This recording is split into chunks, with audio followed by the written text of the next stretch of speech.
Welcome back to Business Boone, a product of the Boone County Chamber and hosted by Deepen Talent Strategies. I'm Shauna Lake. And I'm Lauren Byram, and today we are joined by Dr. Rebecca Coffman, who is the Zionsville Community Schools Superintendent. Thank you so much for joining us today. Thank you for the invitation. I'm glad to be here. We're glad to have you. One thing that we like to ask all of our guests is, if your life was titled a movie, what would that title be? I think it would be different at different stages in life, but if I was looking at the totality of where I am right now as a mom and a daughter and a wife and an educator, I think it would be planting seeds. And just thinking about my young upbringing as a child and working with my grandparents in the garden and planting seeds every spring, tending to that, watching that growth happen. It's very similar to what I do now as an educator in working with students and supporting the educators who are in front of our students every single day. So planting seeds might be a good one. I love that. I'm a gardener at heart, so I resonate with that. Very good. I love that. And I admire people that can keep things alive. Well, better than I can. I have one plant that's 20 years old, but the rest have been struggling. Do you name your plants? I do not. Oh, I name my plants. I'm an odd duck. That's very impressive. Yeah. Well, we're excited to learn more about you and the school district. But first, can you tell us a little bit more about you and your background? Yeah, so I have been with Zionsville Community Schools now. This is my 25th year in education, which is hard to believe. So had an opportunity to begin in Zionsville as a science educator. I taught middle school science. That was certainly my jam. I loved being in the middle school classroom. I know it's not for everyone. And then had the opportunity, after getting my master's from Butler, went into school administration. So worked as middle school assistant principal and then as an elementary principal. And now for the last 10 years have been at the district office in Zionsville doing a wide range of responsibilities and ending my third year as superintendent. Wow, thank you. Yes. Congratulations. So Zionsville Community Schools often is recognized as one of the top schools in the area. So what do you think is what do you think most people outside of this area or this district, what do they maybe not fully understand about the work happening within the school and the impact that you're having? And you're accurate that oftentimes through the partnership with our families and our community residents and the hard work of our staff and certainly our students, we are recognized for high achieving students, classroom excellence, and that's true of our preschool all the way through 12th grade, just having quality programming and quality experiences available to our students. And I think a misunderstanding that often comes with that is that our schools are fluent. And in fact, our school corporation on the per pupil funding has had the lowest amount of funding in the state for 15 years. And I think that often catches people by surprise, especially if they are new residents, they're moving into Boone County, and they find a home within our district boundary. That often catches individuals by surprise to learn that we are the lowest funded. And so that comes with its own set of challenges and unique opportunities to be resourceful with self-help circumstances and applying for grants and working with other industry partners to bring things to life for our students. I think that's a little misunderstanding from time to time. I did not know that, and so that is very interesting fact to know. Yeah. And I think that is interesting. It does take people by surprise, and that requires you to continually evolve and change to meet the needs of the community. How is the corporation continuing to evolve to meet the needs of students, families, and the broader community? You know, one thing that I remain very proud about for our school corporation, we have grown significantly. So when I started in the district, we had a graduating class of 222, my first year that I was in the district. And now our graduating classes exceed 550. Our students that are coming into middle school next year, there are 670 in one class. So our classes continue to get large, and that in of itself with growth, we've had to really look at our systems and what has worked for us in the past we know needs to be adjusted to be successful in the future. But I'm really proud that even with the growth that we've seen, we still are looking at our individual student needs much like you would expect in a smaller district or at the school level. And I'm really proud that even at the district level, we're looking at every single student who's served with an individualized education plan, an IEP. We're looking at every single student with a 504 plan. We're looking at every single fourth grader's math scores and looking at what that trajectory means for them as they go into middle school and eventually high school, and preparing our programming to be what they need when the time comes for them to be in 7th grade or 9th grade or even 10th grade. And so I'm proud of the fact that we're still looking at students as individuals and not just numbers on a piece of paper.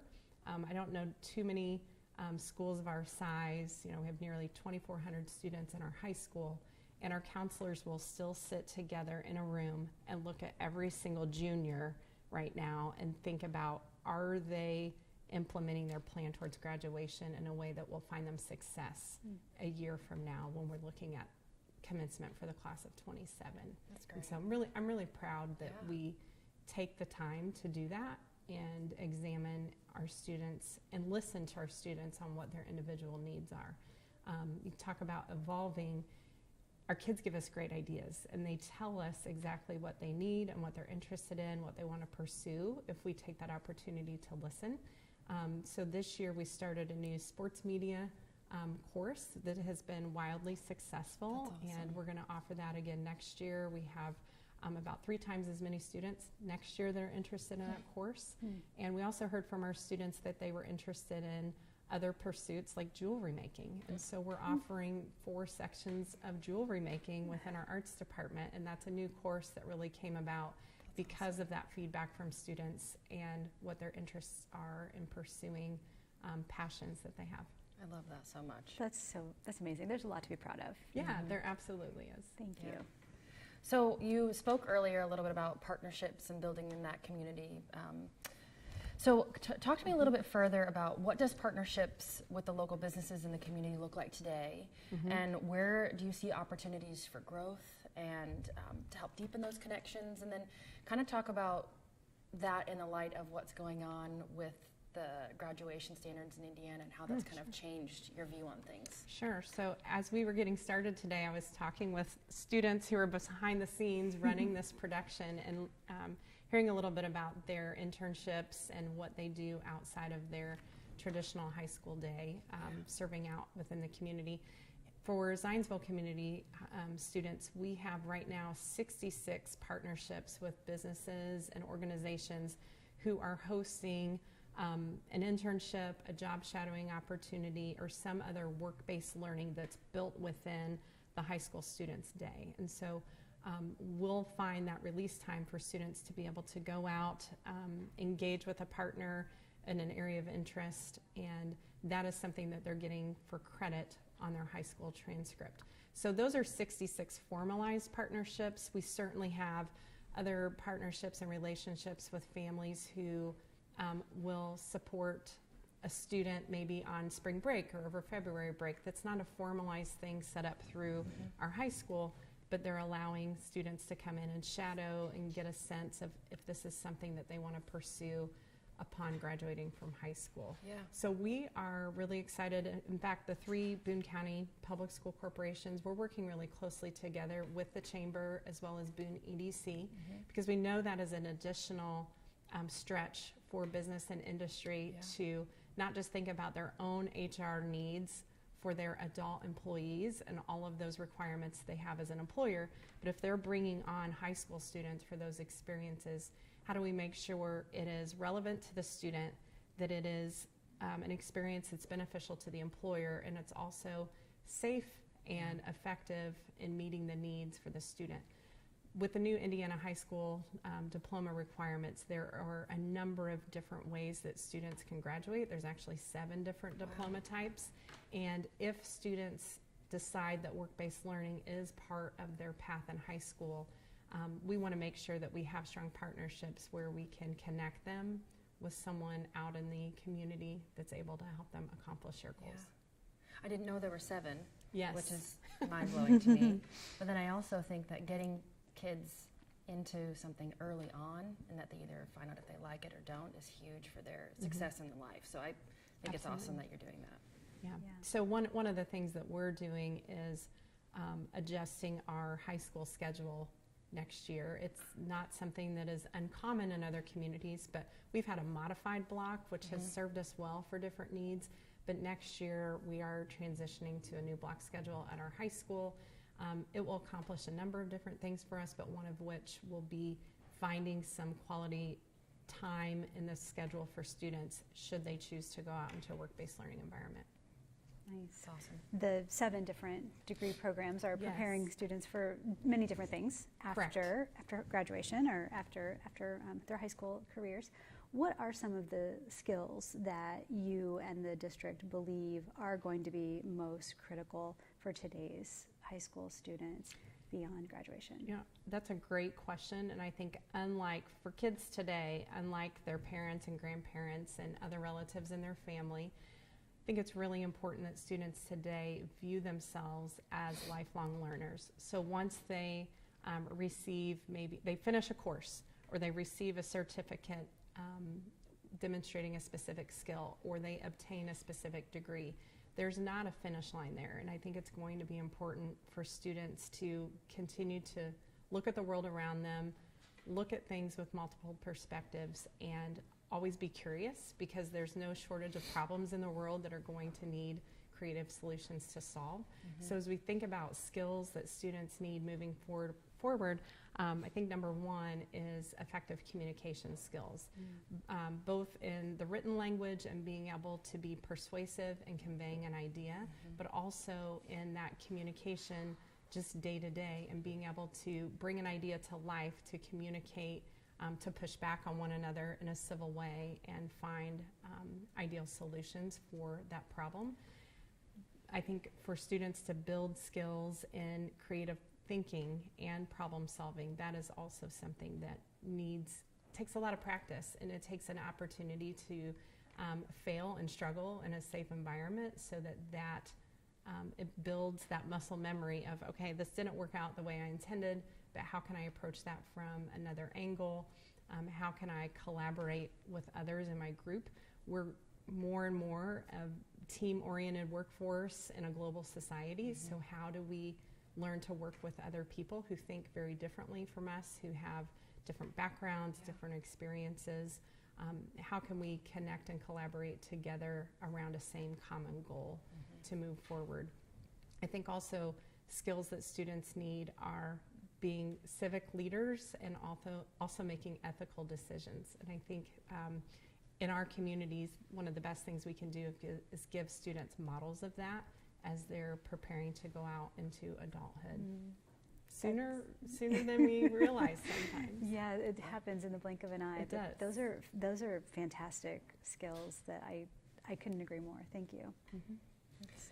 So going back to how Zionsville has grown and you guys have constraints, budget constraints and funding constraints, can you give some advice to business leaders on how the schools really have priorities, but they also have constraints, and how you navigate those? Yeah, I think this is something we think about every day. We all have, whether we're talking schools or we're talking business and industry, everyone has those finite resources that are available to meet the priorities or the mission of the organization.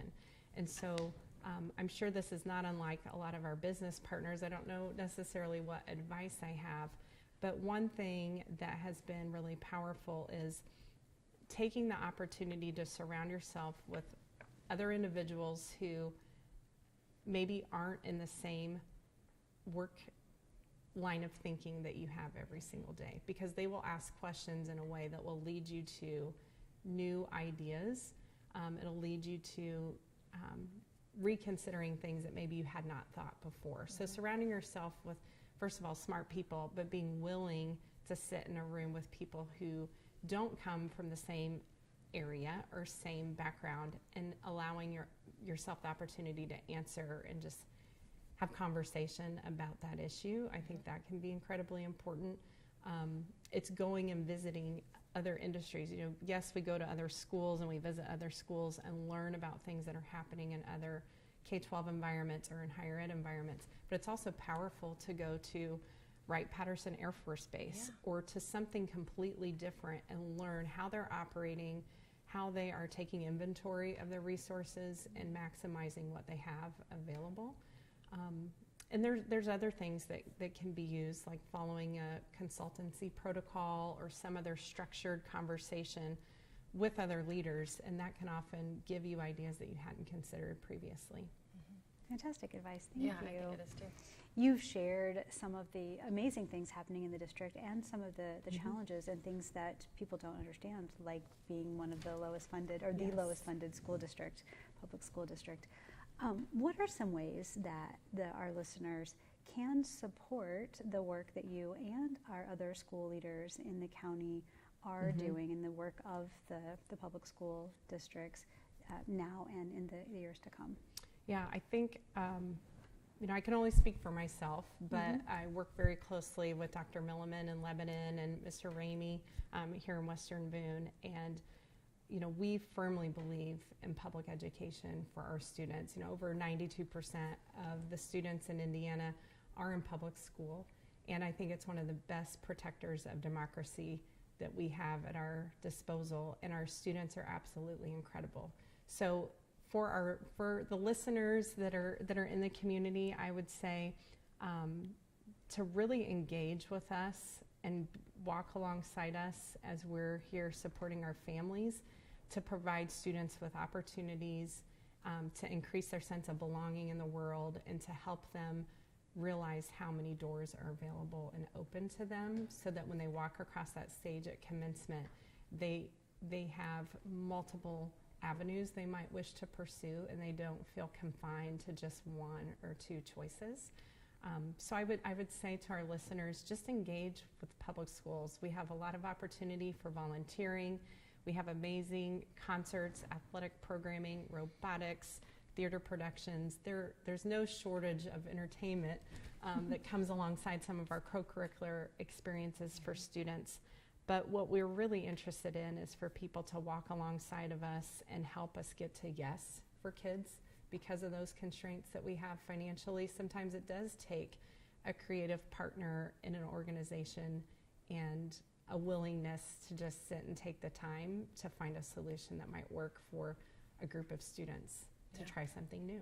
We're sitting in a space that was born probably of an idea that someone had and needed strong partnerships to bring to life. So that's really what we're looking for. Yes. This particular program that we're doing, the Chamber and Deep End, and this podcast, someone in the community described as 1 + 1 = 3. And I think that's a lot of what you're describing. Yeah. Yeah, that's amazing. Thank you. We always like to end by asking our guests, what's something that you know now that you wish you had known earlier in your career? I think be comfortable being uncomfortable. Every day is going to be an opportunity to learn, and so instead of getting frustrated when something comes about that you weren't anticipating, take that and think, what is this teaching me? And the day goes much better when that happens. I think I need to put that on a Post-it note. Yeah. Put it on my Comfortable monitor. being uncomfortable. Yeah. Thank you. So if our listeners wanted to get in touch with you and connect, how would they be able to do that? Probably a lot of different ways. I'm at a lot of events in the school community, so there's always an opportunity there. Many times I'm there in my role as mom, because I do have 2 students that are still enrolled in the school corporation and in different activities. I have one that's also in college at this point in time.